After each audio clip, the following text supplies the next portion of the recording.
Yes. Marvel's Cloak and Dagger. Runaways crossover when?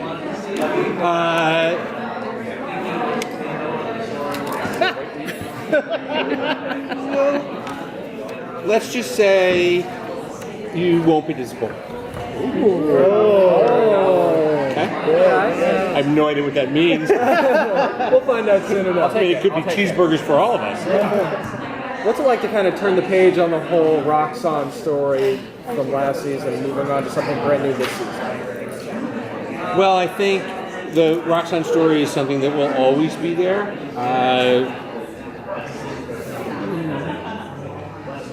Evil comes in various ways. Anything that sort of touch back to the real world is always a good place for Marvel to be. So it may seem like the story is not about that, but I would always keep an eye out for those folks. But this season is really exciting to us because it's now a chance for the audience to see our heroes really grow and decide we're going to be heroes. The first season is what's happened to us and what are we supposed to do about it. Right. And these are all the wrongs that are in the world. Do we have the ability, the right, the stuff to be able to take it on? And this season sort of begins with them saying, we did it, we can, let's take it on. And then it gets slightly mayhemic. Very well put. Very well put.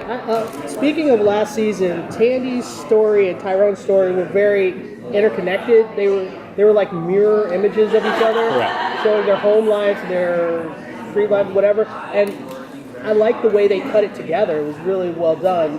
Do you have a scheme this season to show that kind of reflection of their lives, or are you going to totally kind of abandon that and go in at a different? No. The seasons feel very much a piece of an entire story that we're telling. But what you're going to get more this season is them working side by side.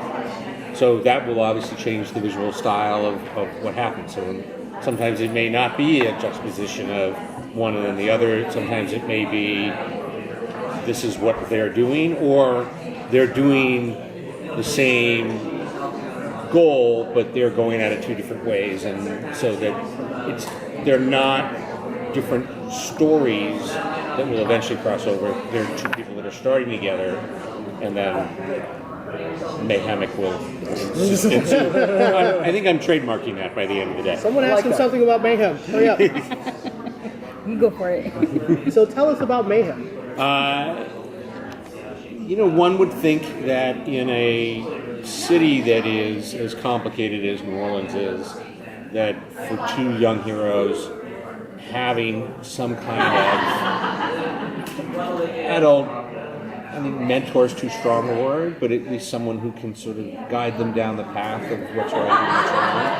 And in many ways, that's the world that Regina Riley provided for them.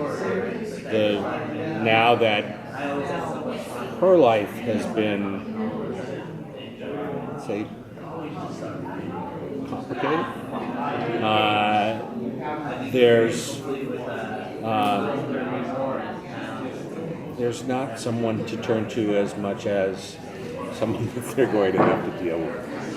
And that provides for great stuff, largely because that triangle of acting, which is Liv and Aubrey and Emma, is just so much fun to watch that I think we'll get some good surprises out of this season. You mentioned pieces of the storyline. Did you have like a final piece of the story that you did want to tell, that you have something in mind? You mean after 100 episodes? 1,000 episodes?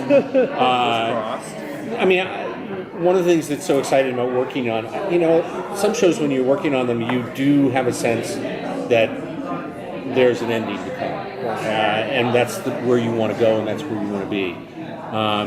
What's exciting is that because Joe Kasky began with them as kids, so that you really got to see the origin of where they are, and you don't have all the answers, but at least you are there at the beginning.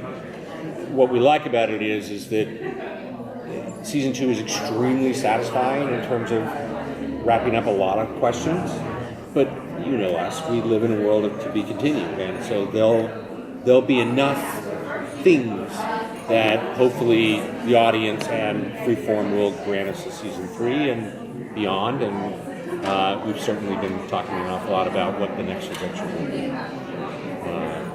And I don't think folks will be disappointed with that either. How do you feel like Ty and Tandy's relationship is going to evolve throughout the season? One of the things about Cloak and Dagger is that they always were equals. One was not the sidekick to the other, one was not more powerful than the other. They were as close to a pair as you could find, really, in the Marvel Universe. And in the same way that they are learning to be heroes, they are learning their powers. So it's not as though one has powers and the other one is trying to sort of catch up with that and how am I doing this and what's going on. You know, that's very much the kind of feeling that you get in watching Runaways. Is that they're all at sort of different stages. It's almost like they're a basketball team that there's some stars and then there's some people that are just coming off the bench and they're figuring that out, and that makes that drama. What makes the drama and the humor of Cloak and Dagger is that Ty and Tandy are really there to support each other and just sort of watch each other's backs, and you know it is that sort of partnership that you hope that you have with the person who is really in many ways responsible for your life. So and hopefully for your joy. And I think that's also, I always come back to Aubrey and Olivia, because when you watch them, the affection that they have for each other, the chemistry that they have with each other is so authentic that it just makes it enjoyable to watch. You know how much they care about each other as people and as professionals and as actors, that it's delightful.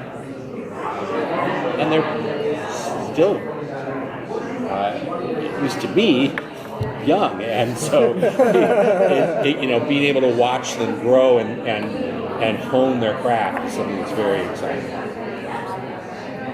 Thank you.